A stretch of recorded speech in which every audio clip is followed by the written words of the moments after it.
wa nasta'inuhu wa nastaghfiruh wa na'udzu billahi min shururi anfusina wa min sayyiati a'malina. Man yahdihillahu fala mudhillalah wa may yudlilhu fala hadiyalah.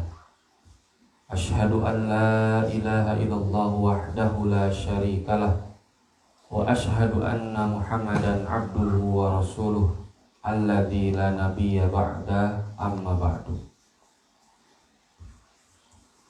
Alhamdulillah, dengan qudrah, iradah serta inayah dari Allah Subhanahu wa taala, kita semua bisa berkumpul di tempat ini, insyaallah semuanya dalam keadaan sehat walafiat. Dan tak jemu dan tak lupa kita bersyukur kepada Allah Subhanahu wa taala masih diberikan kemampuan dan keinginan untuk sama-sama mencari dan mengkaji ilmu dalam rangka mendekatkan diri kepada Allah Subhanahu wa taala. Dan semoga itu semua menjadi ikhtiar dan usaha yang dicatat oleh Allah Subhanahu wa taala sebagai amalan sholih.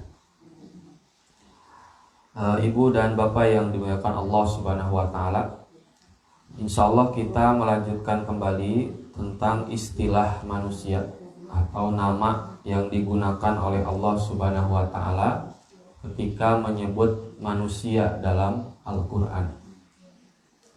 Yang mana setidaknya dari sekian banyak penyebutan ada 3 yang paling utama atau sering. Yang pertama adalah bashar, yang mana Al-Quran menggunakan bashar menunjukkan manusia dari sisi makhluk biologis.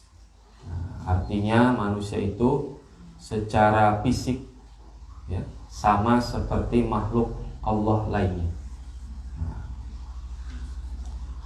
Makanya ketika Nabi Muhammad SAW diangkat menjadi Rasul, orang-orang kafir itu menolak. Sebab Rasul itu seperti manusia pada umumnya, makan, minum, menikah, pergi ke pasar.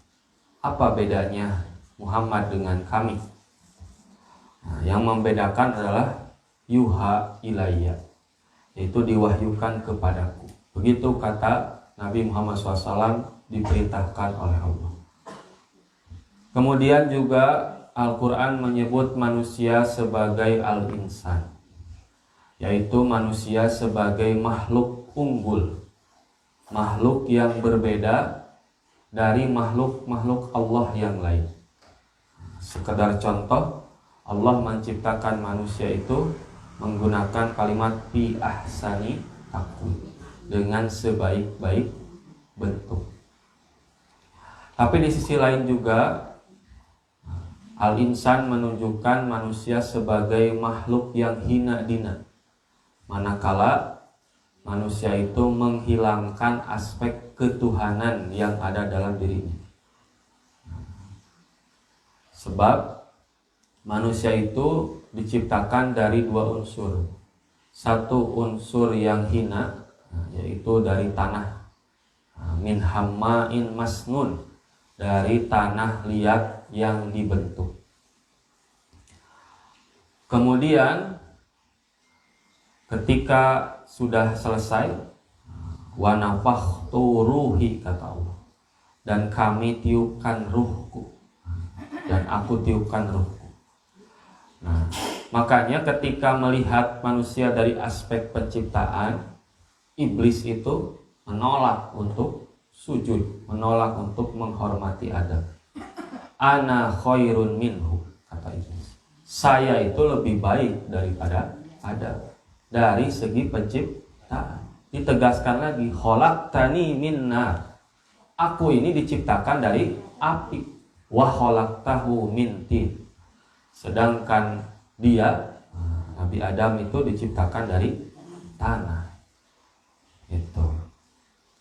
Nah, sekarang kita memasuki aspek atau pembahasan yang ketiga, yaitu manusia yang oleh Allah disebut sebagai an-nas.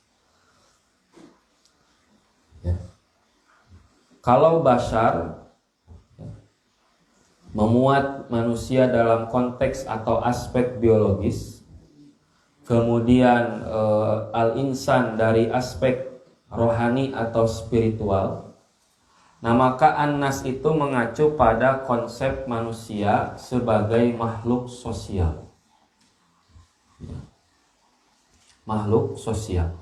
Sebagaimana diungkapkan dalam ayat-ayat yang diawali oleh ya ayyuhan nas. Dalam konsep ini maka tidak dibedakan antara beriman atau tidak, laki-laki atau perempuan. Sebagaimana firman Allah Subhanahu wa taala, ya ayyuhan nas, wahai manusia, inna khalaqnakum min dzakarin wa unsa. Sesungguhnya kami menciptakan kamu dari seorang laki-laki dan seorang perempuan. Wa ja'alnakum su'uban, dan menjadikan kamu berbangsa-bangsa, wa qabaila, dan bersuku-suku, lita'arafu, supaya kamu saling kenal mengenal. Inna akramakum, sesungguhnya orang yang paling mulia di sisi kamu atau di antara kamu, indallah, di sisi Allah, atqakum, ialah orang yang paling bertakwa di antara kalian. Innallaha alimun khabir, sesungguhnya Allah Maha mengetahui lagi Maha mengenal. Surah Al-Hujurat ayat ke-13.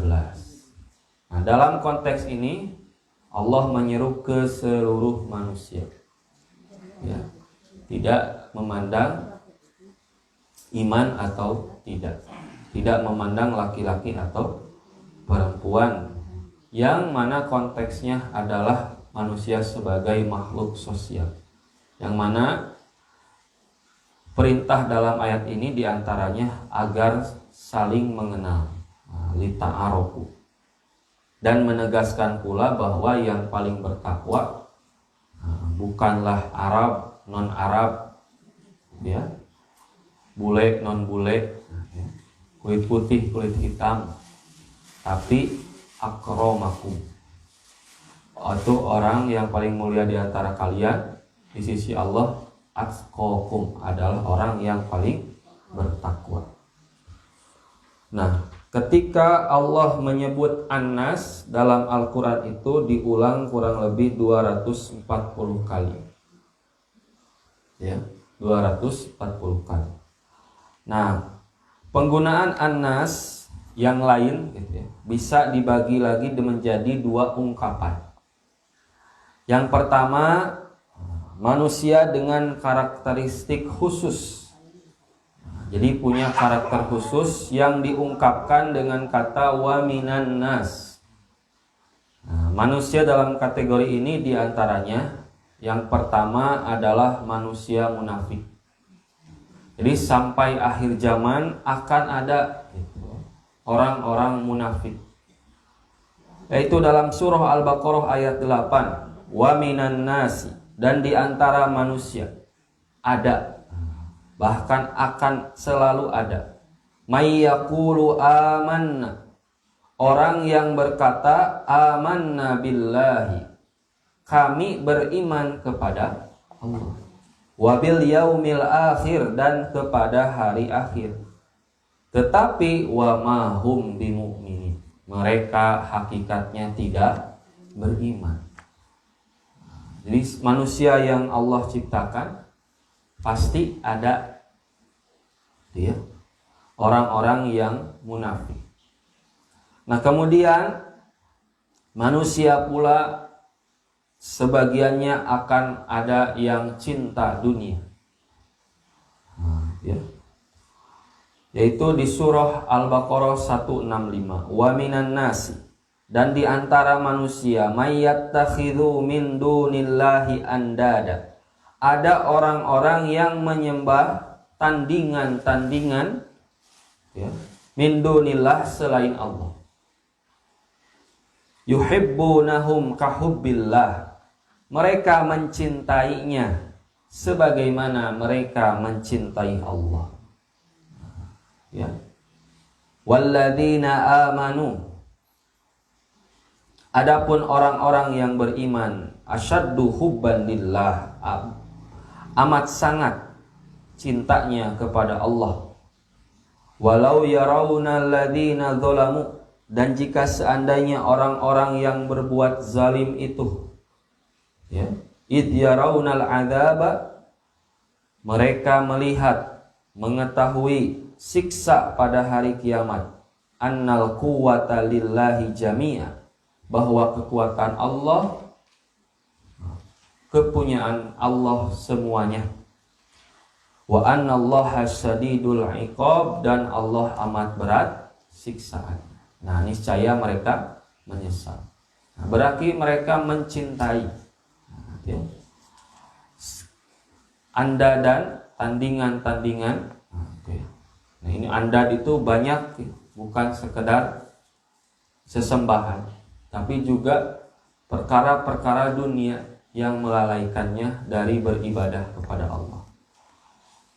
Itu akan selalu ada manusia-manusia yang seperti ini, yang merelakan akidahnya digadaikan, yang merelakan keimanannya, ya, dijual hanya demi dunia, atau hanya demi sesuatu yang sesaat.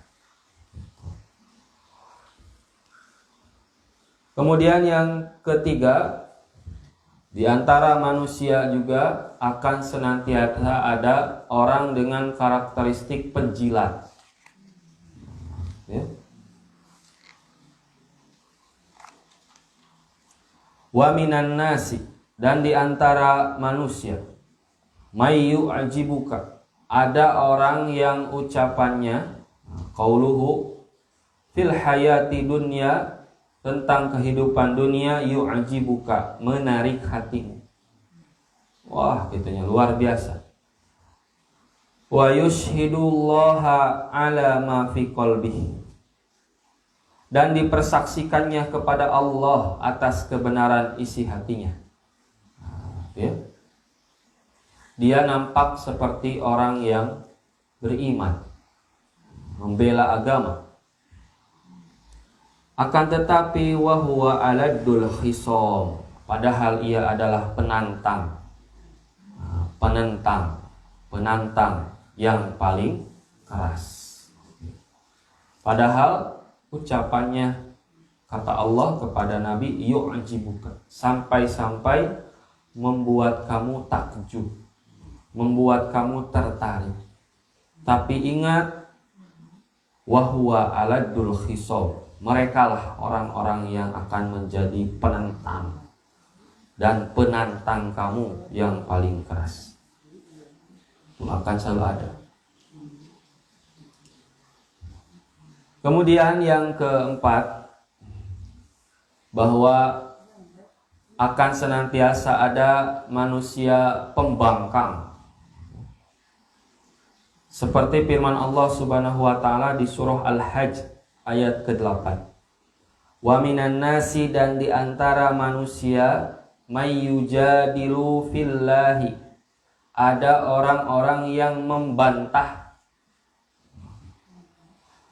tentang Allah, bighairi ilmin, tanpa ilmu pengetahuan, wala hudan, tanpa petunjuk, wala kitabin munir, dan tanpa kitab atau wahyu yang bercahaya. Nah, mereka berani membangkang, gitu ya, menentang Allah, membantah tentang Allah, tanpa modal yang cukup. Sudah miskin, sombong, ya. Karena asal miskin, biar miskin asal sombong. Itu manusia pembangkang. Kemudian yang kelima atau yang terakhir, manusia labil. Labil secara keimanan. Seperti firman Allah Subhanahu wa taala, wa minan nasi, dan di antara manusia may ya'budullaha, ada orang yang menyembah Allah ala harfin, dengan berada di tepi. Gitu ya. Di tepi berarti sebelum masuk ke laut. Di tepi pantai. Pantai tepi na di imah gitu. Acan kana ombak, tepi. Nah, di tepi. Cirinya fa'in asabahu khairun, maka jika ia memperoleh kebajikan, kebaikan, kesenangan gitu ya, itma'anna bih, tetaplah ia dalam keadaan itu, keadaan beriman. Tetapi wa in asobathu fitnah, tetapi jika ia ditimpa suatu fitnah, bencana, kejelekan, keburukan, ujian, musibah, in qalaba ala wajhihi, berbaliklah ia ke belakang, kembali kafir atau kembali kufur, ya, labil.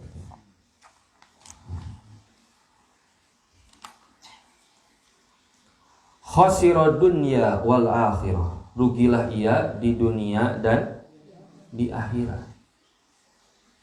Zalika huwal khusranul mubin, yang demikian itu adalah kerugian yang nyata.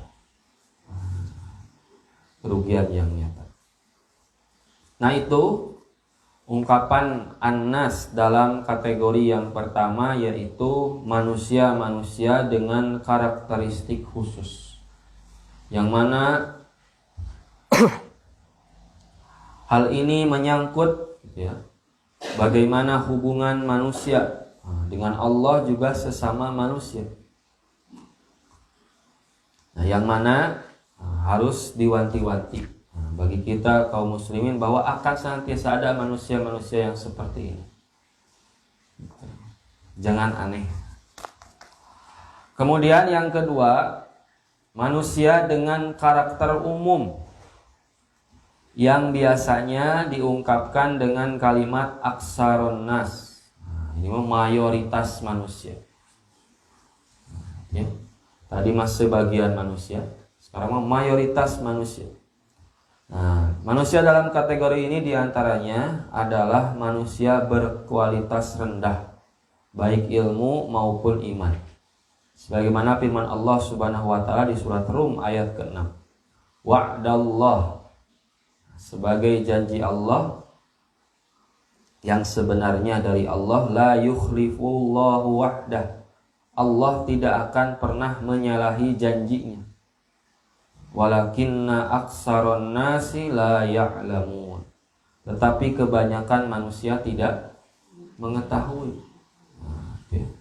Banyak orang-orang yang lupa dan tidak tahu akan janji Allah. Tuh. Seperti misalkan dalam kasus jomblo, barang siapa yang fakir, yughnihumullah, Allah akan mengkayakan mereka, memampukan mereka. Bila mana para jomblowan-jomblowati ini dalam keadaan fakir. Banyak orang-orang yang enggan untuk menikah dengan alasan biaya. Memang itu perlu, betul, sebab mahar perlu harta, walimah perlu harta. Tetapi bila menjadikan enggan untuk menikah itu disebabkan harta, nah, maka hal itu adalah sebuah kekeliruan. Sebab masalah mahar atau walimah masih bisa dibicarakan, masih bisa dibadamikeun. Namun misalkan istri yang disukai menolak maharnya, tidak, atau kita tidak mampu mewujudkan permintaan calon istri, maka carilah perempuan-perempuan yang mau menerima. Tidak di Indonesia, di Zimbabwe atau Sudan ayah, di Zambia, di Tanzania, seerlah. Nah, itu sebab kata Allah yughnihumullah. Atau yang lain misalkan silaturahmi, aksi banyak.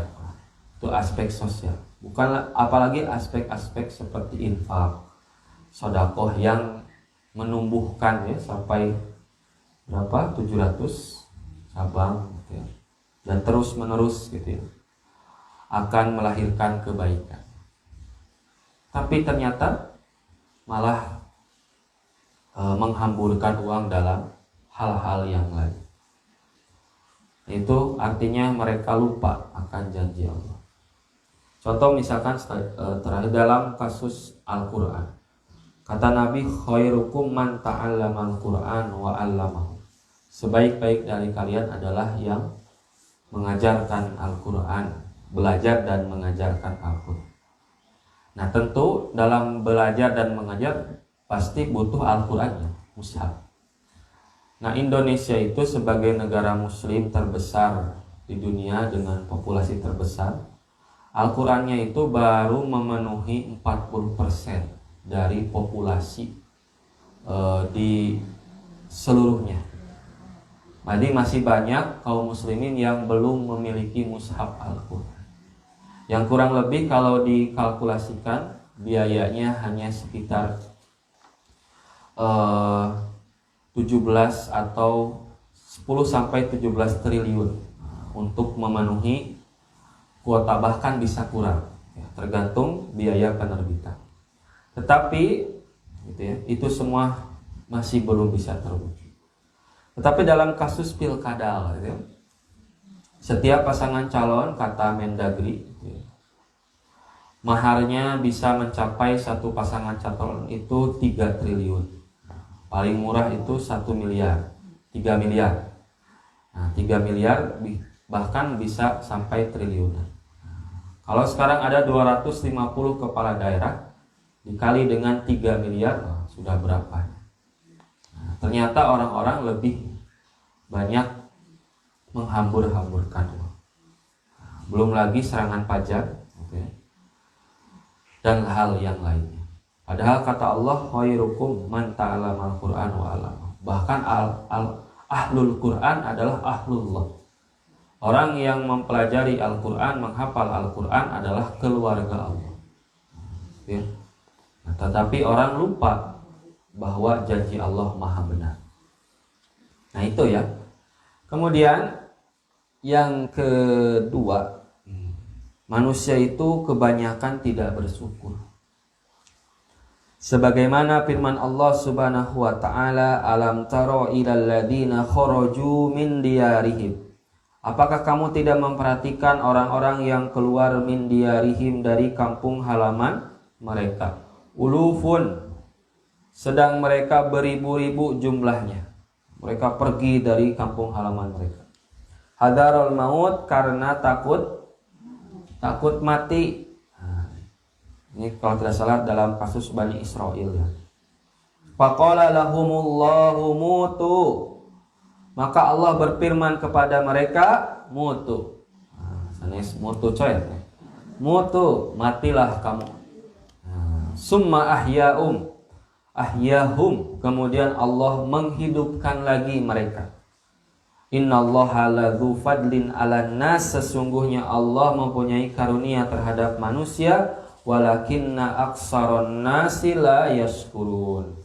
Tetapi kebanyakan manusia tidak bersyukur. Ya, sudah diberi berbagai fasilitas masih saja membangkang. Nah, itu kan bentuk ketidaksyukuran.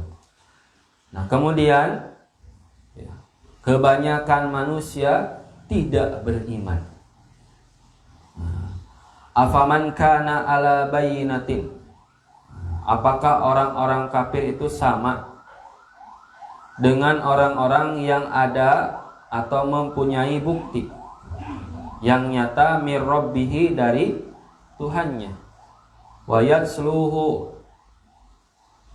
syahidun minhu, dan kemudian diikuti pula oleh seorang saksi dari Allah. Wa min qablihi kitabu Musa imama, dan sebelum itu telah ada kitab Musa yang menjadi imam, pedoman, warahmatan rahmat.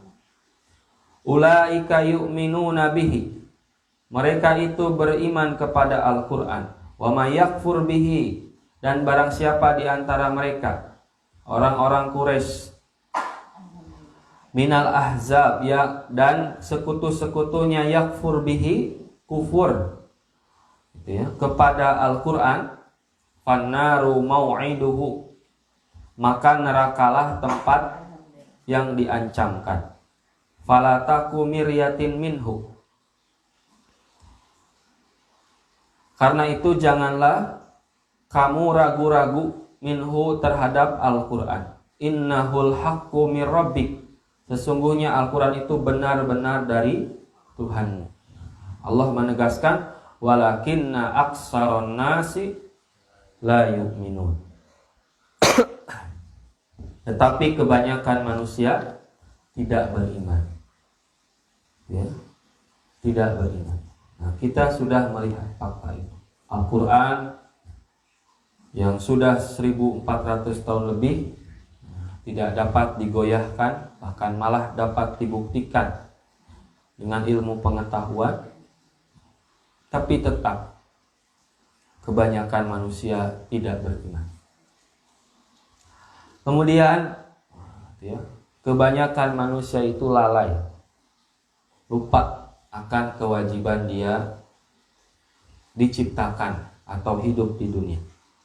Fal yauma nunajjika, maka pada hari ini kami selamatkan bibadanika, badanmu, supaya litakuna liman khalfaka ayah, supaya orang-orang yang sesudahmu itu ayatan, menjadikan pelajaran soal penyelamatan kamu. Nabi Yunus diselamatkan oleh Allah itu sebagai ayah, sebagai tanda, sebagai pelajaran bagi kita. Dan Allah menegaskan, wa inna katsiran minan nas an ayatina laghafilun, dan sesungguhnya kebanyakan dari manusia itu lengah dari tanda-tanda kekuasaan. Sudah dimakan paus atau ikan besar ya, oleh Allah diselamatkan. Bukan hal yang tidak. Juga dalam aspek dakwah, keberhasilan dakwah itu bukan dari hasil, bukan dari jamaah yang banyak, ya, tapi dari proses. Makanya dakwah itu harus terus menerus. Selama ada dakwah maka itu berhasil. Ketika berhenti, maka tepamangnya tereuiku kan paus. Gitu. Kemudian kebanyakan manusia kafir atau kufur kepada Allah Subhanahu wa taala. Walaqad sorobna linnas, dan sesungguhnya kami telah mengulang-ulang kepada manusia bihadzal Quran, dalam Al-Quran ini, min kulli masalin, tiap-tiap macam perumpamaan. Ya. Dijelaskan serinci mungkin dengan perumpamaan. Ya. Jadi kalau mengajar itu ya, kalau sudah menggunakan contoh berarti belum mengerti, maka dijelaskan dengan contoh. Nah, Allah menggunakan contoh-contoh perumpamaan, tapi tetap saja fa'aba, kebanyakan manusia itu mengingkarinya, menolak, illa kufuron, dan mengingkari, tetap saja tengartieun. Bukan saja tidak mengerti, tapi juga membangkang, mengingkari apa yang ada dalam Al-Quran, walaupun sudah diumpamakan dengan sejelas-jelasnya. Nah, itu manusia dalam karakteristik umum yang digambarkan dengan kalimat aksaron nas. Nah, kemudian menegaskan kembali bahwa manusia dalam konteks an-nas bila dihubungkan dengan hidayah Allah, menunjukkan bahwa sebagian besar masalah bimbingan manusia ditujukan kepada manusia sebagai makhluk sosial. Nah, misalnya dalam pernikahan. Nah, dalam pernikahan Islam tidak terlalu mengatur bagaimana cara berhubungan seksual. Sebab sebagai makhluk biologis, semua manusia betapapun primitifnya bisa melakukannya dengan baik. Hanya panduan saja yang tidak boleh mana. Selebihnya diserahkan, sebab manusia secara biologis pasti bisa melakukannya. Nah, justru yang perlu diatur oleh syariah adalah hubungan sosial setelah terjadinya akad pernikahan. Yaitu apa? Menyangkut hak dan kewajiban suami istri. Kemudian masalah pendidikan anak, kekerabatan, waris, dan yang lainnya. Intinya hubungan sosial ini dijaga oleh agama, oleh Islam. Gitu. Sebab kalau sekedar berhubungan, apa bedanya dengan hewan? Nah, makanya diatur oleh Islam agar terjadi kesetaraan atau keadilan antara suami dan istri, anak, kemudian dari aspek waris dan aspek lainnya. Kemudian Al-Quran pun dalam hubungan muamalah begitu rinci. Ayat terpanjang dalam Al-Quran itu berkaitan dengan muamalah. Nah, khususnya kaitan dengan hutang. Nah, hal ini dibahas atau dirinci oleh Al-Quran secara detail untuk memuat istilah An-Nas atau manusia itu memandangnya sebagai makhluk sosial yang tidak terlepas dari hubungan dengan sesama manusia. Nah, itu diatur jangan sampai terjadi perselisihan. Nah, maka dari uraian yang pertama Al-Bashar, Al-Insan sampai sekarang An-Nas, maka Al-Quran memandang manusia dari berbagai aspek atau dimensi, baik biologis, psikologis, maupun sosial. Nah, semua perintah Allah tersebut berkaitan dengan ibadah. Yang berkaitan dengan ibadah tidak terlepas dari keadaan dan realitas manusia sebagai makhluk dengan 3 dimensi. Bukan tiga elemen bisa ya, 3 elemen. Tapi jenis avatar. Nah, dengan 3 dimensi. Itu. Contoh, misalnya perintah sholat dilaksanakan itu yang pertama adalah sambil berdiri. Tapi secara basyariah, secara biologis bila memang tidak mampu, diperbolehkan sambil duduk, sambil berbaring, bahkan disesuaikan dengan kemampuan. Nah, kemudian sholat wajib pun diwajibkan berjamaah, bukan diwajibkan ya, dianjurkan sangat untuk dilaksanakan secara berjamaah. Sebab dalam sholat berjamaah terdapat nilai-nilai sosial ya, yang tinggi dibandingkan sholat munfarid. Begitupun haji memperhatikan aspek ini. Yang mana haji itu ditujukan, diwajibkan hanya untuk mereka yang kuat secara fisik dan memadai secara harta. Nah, artinya diperhatikan aspek-aspek sosial, aspek-aspek sosial, psikologis dan biologis manusia. Nah, artinya Islam itu agama yang sesuai dengan fitrah manusia. Nah, manakala berarti manusia meninggalkan Al-Quran, maka tidak jauh dan tidak bukan kerugianlah yang mereka akan dapatkan. Begitu pula bagi mereka yang berpegang teguh kepada Al-Quran, maka keselamatan yang akan mereka dapatkan. Nah, tinggal kita memerankan tugas dan fungsi sebagai manusia dalam Al-Quran yang disebut dengan Al-Bashar, Al-Insan, dan An-Nas. Nah, insya Allah kita akan bertemu kembali di kajian selanjutnya. insya Allah dalam keadaan sehat walafiat. Aqulu qouli hadza wa astaghfirullah li wa lakum. Wassalamualaikum warahmatullahi wabarakatuh.